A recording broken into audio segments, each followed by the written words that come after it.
বেসামরিক বিমান পরিবহন ও পর্যটন মন্ত্রণালয়ের উপদেষ্টা এএফ হাসান আরিফ বলেছেন, দেশের প্রায় ১,৫০০ পর্যটন স্পটের উন্নয়নে কাজ করা হবে। স্বপ্নের পরিচ্ছন্ন নগরী হবে কক্সবাজার। শুক্রবার বিকেলে কক্সবাজারে অনুষ্ঠিত সমুদ্র সৈকত ও শহর পরিষ্কার পরিচ্ছন্ন রাখা, ডেঙ্গু প্রতিরোধ এবং সিঙ্গেল ইউজ প্লাস্টিকের ব্যবহার প্রতিরোধে জনসচেতনতামূলক বিশেষ ক্যাম্পেইনের সমাপনী অনুষ্ঠানে প্রধান অতিথির বক্তব্যে তিনি একথা বলেন। এএফ হাসান আরিফ আরও বলেন, ট্যুরিজম বাস্তবিক পক্ষে মানুষের মধ্যে সংযোগ স্থাপনের একটি প্ল্যাটফর্ম। ট্যুরিজম মানে এটাই নয়, বা সরকারি বা প্রাতিষ্ঠানিক অংশগ্রহণ মানে এটাই নয় যে একজন বক্তা যেটা বলেছেন যে 7 স্টার 5 স্টার হোটেল আর সেখানে কিছু ফ্যাসিলিটিস দেওয়া, এটা ট্যুরিজম নয়।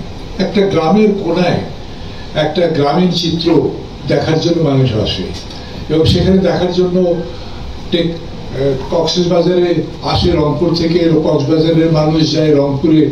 এই যে আদান প্রদান, এটা শুধু একটা মানুষের জায়গার পরিবর্তন নয়, এটি কিন্তু সমাজের মধ্যে একটা মেলামেশারও একটা প্ল্যাটফর্ম বটে। এই পারস্পরিক আলোচনার মধ্যে, মত বিনিময়ের মধ্যে ইনশাআল্লাহ যে কক্সবাজারের স্বপ্ন আমরা সকলে মিলে এখানে দেখছি, সেই কক্সবাজার ইনশাআল্লাহ আমরা গড়ে তুলতে পারব। পাবলিক লাইব্রেরির শহীদ সুভাষ হলে বাংলাদেশ ট্যুরিজম বোর্ড এবং জেলা প্রশাসনের উদ্যোগে ৮ দিনব্যাপী আয়োজিত এই ক্যাম্পেইনের সমাপনী অনুষ্ঠানের আয়োজন করা হয়। জেলা প্রশাসক মোহাম্মদ সালাউদ্দিনের সভাপতিত্বে এ সময় বক্তব্য রাখেন বেসামরিক বিমান পরিবহন ও পর্যটন মন্ত্রণালয়ের সচিব মিস নাসরিন জাহান, বাংলাদেশ ট্যুরিজম বোর্ডের প্রধান নির্বাহী কর্মকর্তা আবু তাহের মোহাম্মদ জাবের, পুলিশ সুপার মোহাম্মদ রহমতুল্লাহ, ট্যুরিস্ট পুলিশ সুপার আল আসাদ মোহাম্মদ মাহফুজুল ইসলাম, অতিরিক্ত জেলা প্রশাসক ইয়ামিন হোসেন, প্রেস ক্লাব সভাপতি মাহবুবুর রহমান, গেস্ট হাউস মালিক সমিতির সভাপতি আবুল কাশেম শিকদার। পরে ক্যাম্পেইনে অংশগ্রহণকারী বিভিন্ন প্রতিষ্ঠান ও সংগঠনকে সম্মাননা ক্রেস্ট এবং শ্রেষ্ঠ স্বেচ্ছাসেবকদের পুরস্কার ও সম্মাননা ক্রেস্ট প্রদান করা হয়।